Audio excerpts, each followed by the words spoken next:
Hello student. Question number 3 jengminasi class 10 mathematics ki ka Manipur board kini. Question number 3 sida khoi jenggadoi kaino so that the product of two consecutive even integers is divisible by 8 haibani ka. Haibidi two consecutive even integer haibani ka. Even integers thangnaba even integer ani gi product to kanana 8 na divide to boyai haibako. Okay. अदुदि अखोय first even integer अनि लौसिनबा मथौ तारे हानको हाइरिबा even integer अनि से अखोय late तौसिलसि को अखोय से आई से सॉल्यूशन इरगे को अदुगा लेट को इवन इंटीजर हाइबनिन आई 2a हाइने लोगे को 2a and 2a plus 2 को हारिबसिगी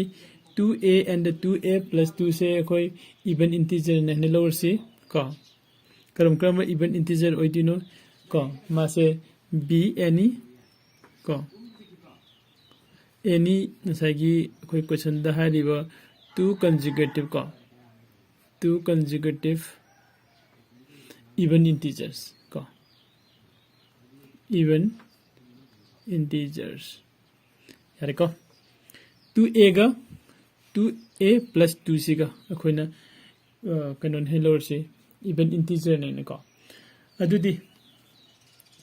मखगी प्रोडक्ट हाइरगदि माने प्रोडक्ट ऑफ 5 ने को इंटीजर ने लौरे एंड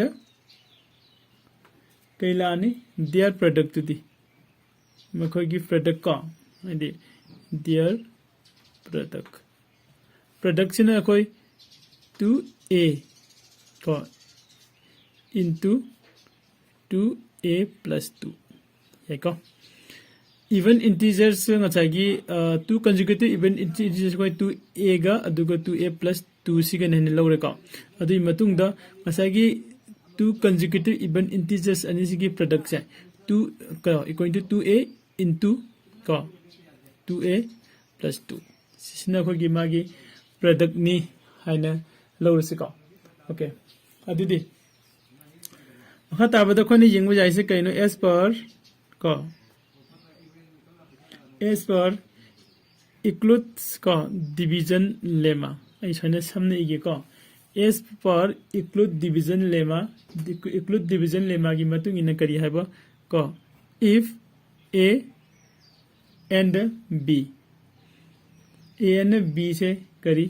टू पॉजिटिव इंटीजर्स ओरब नत्रगा कोई एनी इंटीजर्स ओरब को असि हारिबा अनि से टू इंटीजर्स ओरगदि टू इंटीजर्स ओरब तो इतादि देन को माना हाइ से कइनो a से equal to b q plus r हाइबनि को ओके a से equal to b q plus r हाइबने अदुगा सिदा लैरिबा r से a सिना कोई डिविडेंड नि b सिना डिवाइजर नि q सिना कोशेयर नि अदुगा r सिना रिमाइंडर नि सिदे खोइ हाना खंगि नत्रा अदुदि सिदा लैरिबा खोइगी r से कदाइदे लगे है कांद where r से 0 दगी को less than greater than or equal to 0 is less than or equal to r or less than b होइगदबो को r से 0 होइबजाय नत्रगा 0 दगी चावो या दुगे b दगी दि पिकपो होइगदबनि हाइबने को अदुदि खोइना मंग साइगी सिदा लैरिबा b से मागी डिवाइजर ओइरिबा b से मासे हजे खोइगी कनो सिगी मतुंगिना एग्जांपल सिगी मतुंगिना को से खोइ को डिवीजन बाय 2 हाइबने अदुगे इवन हाइबने को इवन नंबर लापनि b से 2 ने हने लेट तोक्सिंगे को से सपोज इन हजिक लेट को कोई इंटीजर b ऐसा कोई b से इंटीजर ने है नत्रा इंटीजर b से is equal to 2 है ना कोई लेट तोक्सिलसि को अदुदि देन कई दौरनी ऐसा कि a दो equal to twice q plus r तारमनी को ताई को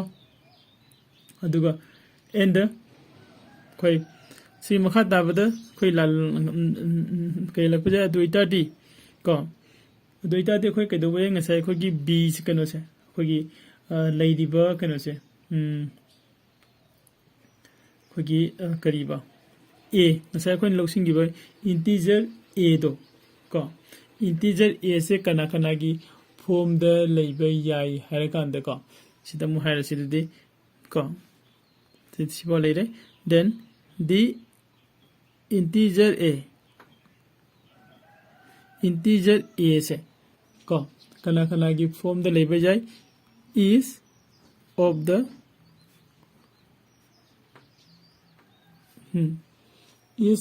form को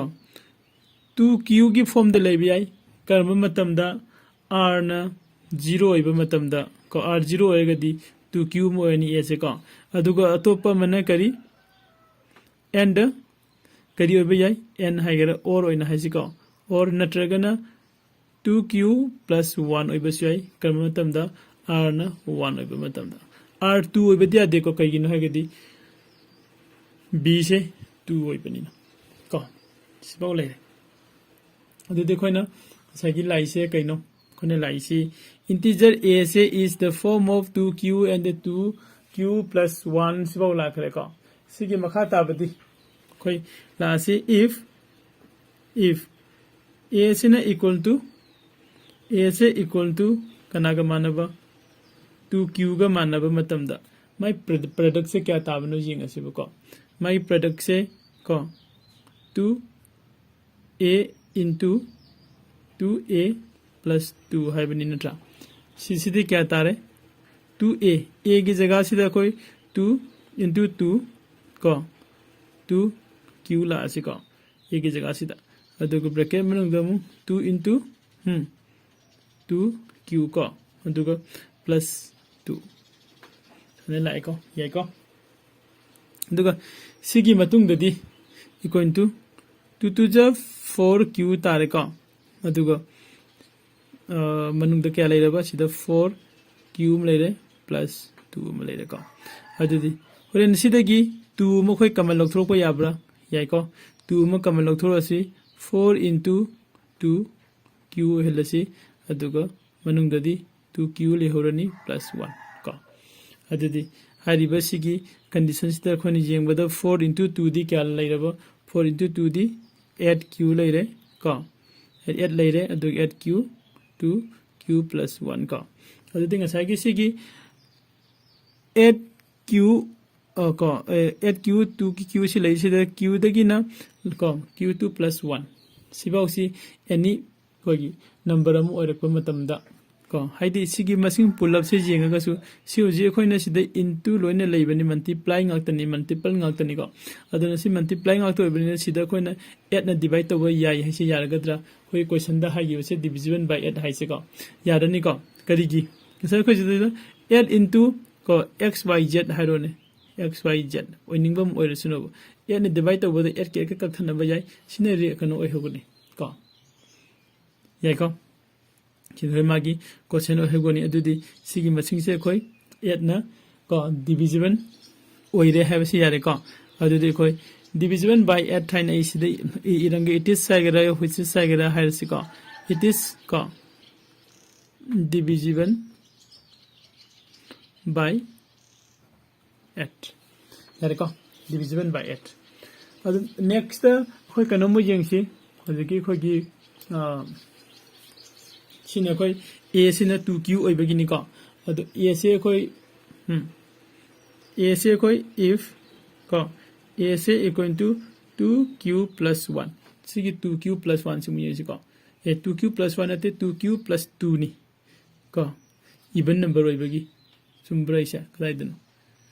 2q कदाइदगे कोन लौगिबतो a सिना a से अहनबा a अमा 2q लेरे अथुंग a अमा 2q plus 1 सॉरी को 2q plus 1 2q plus 1 ओइबा मतमदा ngасai ko gi sigi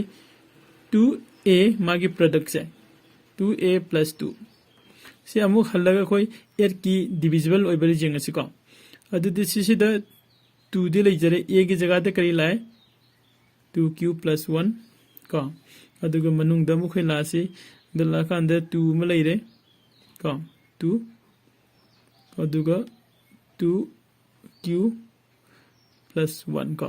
sida bracket laigadaba ise ko sane leire aduga plus 2 ko plus 2 okay yeko kitang sanai na re ko ando kitang nan halake ando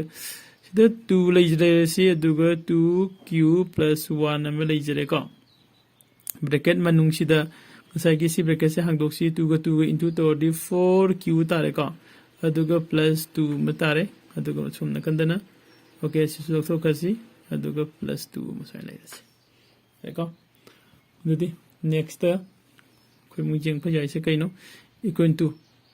2 ko 2q plus 1 similarly aduga sisida 4q plus 4 am tare ko 2 ga plus 4 tare ko adudi asigi 4 ani sidagi 4 am lawthore asi 2 leijare 4 ani lawthore 2 into 4 ko aduga 2q plus 1 similarly aduga q plus 1 tare ko sida 4 lawthokadi q plus 1 tare adudi hajiksu kano se laabra haidi 2 ga 4 ga divide tawdi kya tarba 2q के multiplication tawdi 2 ga 4 ga 8 tare ko 8 sida khogi magi multiply the lai se multiple in lai se si sing sini ko q plus 1 ko adudi hari basigi masing sida su koi 8 ko 2q plus 1 natra aduga q plus 1 hairasi hari ba masing sida koi 8 na divide to thro pai se siga dum kak thana gani yare ko adudi koi na any ko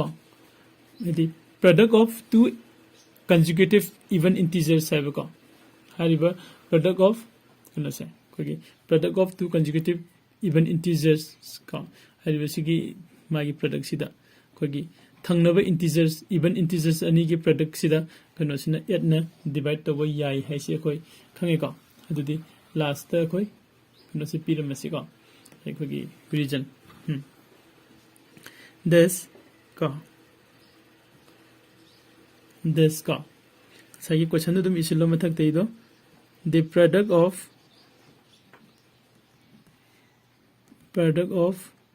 two consecutive even integer have ko even integers ko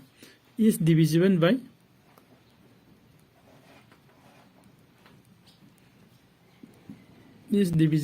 kanana 8 ko sida koi question number 3 se loisile ko ngangsa the question number 4 gi video bu ngai minasi ko video ngai boina kogi channel lamjing mera academy si like subscribe and share to ba copy kan okay thank you